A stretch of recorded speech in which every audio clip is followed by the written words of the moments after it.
When I first started my fitness journey to build muscle and lose fat, I got way too obsessed with tracking every single piece of food down to the decimal point in grams. I thought I had to track everything perfectly or I wouldn't see any progress at all. So I worked really hard to do that. And guess what?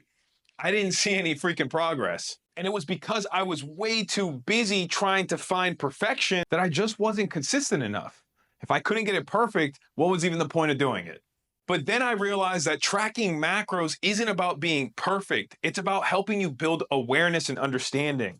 And when you start to get the hang of it, you start to realize that you can actually eat way more food than you once thought while still crushing your goals. So, why does tracking macros actually work when you have this mindset? A lot of people think that tracking macros is very limiting or restricting, and you can develop a pretty negative relationship with it.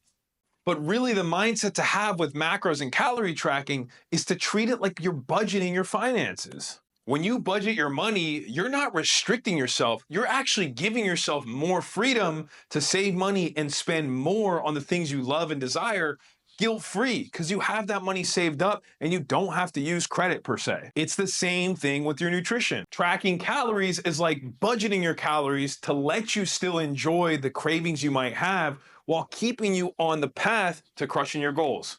You can budget your calories to include some pizza or maybe some tacos, or if you're like me, a sweet treat here and there. And on top of that, it builds so much awareness and understanding of nutrition. So there are a few common mistakes that a lot of people make, including myself, that we should definitely avoid. Number one is trying to track all your food for the day at the end of the day after you've already eaten everything. First of all, it becomes really difficult to try to have everything memorized of what you ate.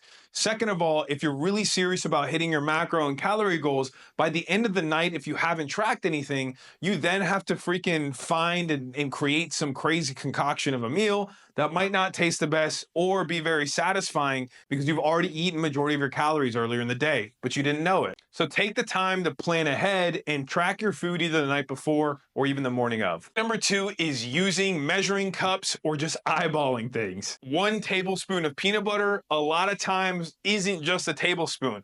If you're taking a heaping scoop of peanut butter, it's probably closer to 2 tablespoons, which is going to double the amount of calories. Using a food scale is going to give you a lot more accuracy and keep things consistent.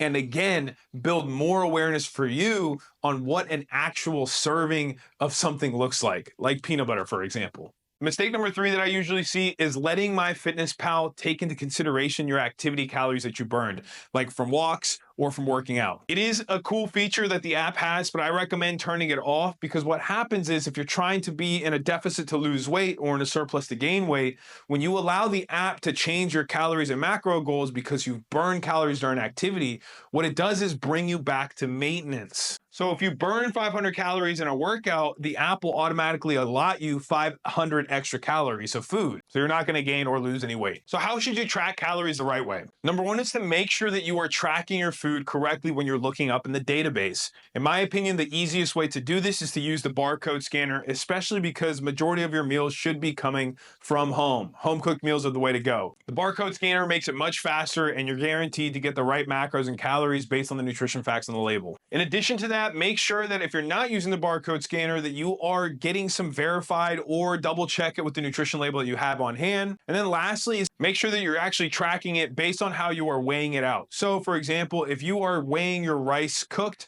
make sure that you search up and find cooked rice. If you track uncooked rice in the app, but you weigh your rice cooked, there's going to be a very large discrepancy. Same thing goes for your meats, like chicken and beef. Second tip to track your macros the right way is to save your favorite meals. A lot of us are eating the same meals pretty consistently, and there's a great feature in MyFitnessPal to go ahead and save those meals with the serving sizes included. That way you can much faster add them for your day and save you a little bit more time. On top of that, you can actually save recipes if you have a common recipe that you like to enjoy for the week. You can even look up recipes off of Google and import them directly to the app, and it'll automatically calculate the macros and calories based on the serving sizes of the recipe. And number three is to plan ahead. Think of it like meal prepping, but for the app.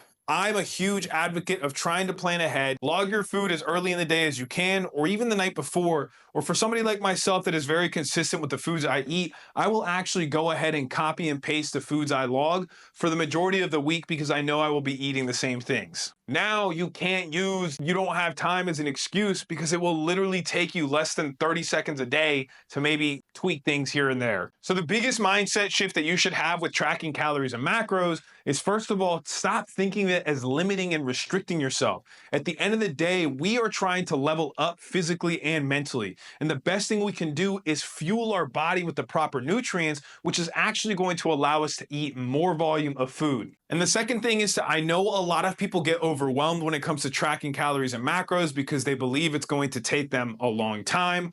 But I promise you, just like anything else in your life, it's going to take a second to learn it and get used to it. But once you get used to it, it takes less than 5 minutes a day to truly track all your foods, especially if you're planning ahead, like I said before. Something I do is multitask, and while I have food in the microwave for about 2 minutes or 2.5 minutes, I can sit there and track my meals, or even more than just one meal, in that 2 minute time span, killing two birds with one stone. The last thing I wanted to touch on is that you do not have to track macros and calories forever. Again, the really great reason this works is because it builds so much awareness. I have been tracking calories and macros for such a long time now that I can really eyeball a lot of food. If I need the mental break from putting everything into MyFitnessPal, I can take 2 to 3 months off from tracking, eat intuitively, and not gain a pound of weight because I know exactly what I'm usually eating. I know how much protein I'm usually getting, and I know what that protein usually comes from in terms of the serving sizes of my meals. Again, think of it as budgeting for your finances. Budgeting your finances is truly the way to financial freedom.